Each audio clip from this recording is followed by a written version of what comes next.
కంచుకచెర్ల మండలం పరిటాల క్వారీల ఎదుట CPI party ఆధ్వర్యంలో ధర్నా నిర్వహించారు.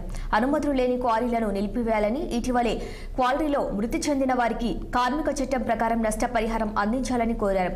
సేఫ్టీ నిబంధనలు పాటించని పవన్ క్రషర్స్ యాజమాన్యంపై చర్యలు తీసుకోవాలని, రాష్ట్ర ప్రభుత్వం మొండి వైఖరి నశించాలని సిపిఐ పార్టీ నాయకులు దోనిపూడి శంకర్ డిమాండ్ చేశారు.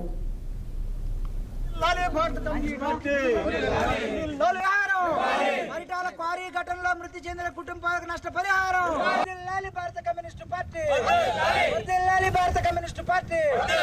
పరిటాల క్వారీకి సంబంధించి లేబర్ డిపార్ట్మెంటు కాంపెన్సేషన్ యాక్ట్ కింద చనిపోయినటువంటి ఎవరైతే బత్తుల దుర్గారావు, బాఘెల్ ఎవరైతే ఉన్నారో, నాయక్, వీరందరికీ కూడా వయసును బట్టి యాక్ట్ ప్రకారం బీబీ నాయక్ అనేటువంటి వ్యక్తికి 44 సంవత్సరాలు, ఈయనకి 12,93,000 రూపాయలు కాంపెన్సేషన్ ఇవ్వమని చెప్పి లేబర్ యాక్ట్ ప్రకారం లేబర్ కమిషనర్ ఉత్తర్వులు జారీ చేశారు.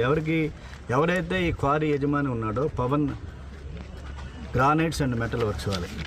రెండోది బత్తుల దుర్గారావు, ఈయన వయసు 19 సంవత్సరాలు, 16,89,150 రూపాయలు కాంపెన్సేషన్ ఇవ్వమని చెప్పి అనౌన్స్ చేశారు.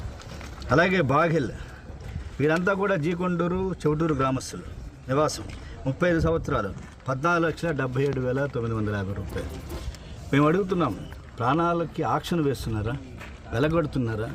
సేఫ్టీ మెథడ్స్ ఏవి? 99 క్వారీలకు అనుమతి ఉంటే 50 అనధికారికంగా ఇక్కడ తవ్వకాలు సాగుతున్నాయి. కాబట్టి గనుల శాఖ ఏం చేస్తుంది?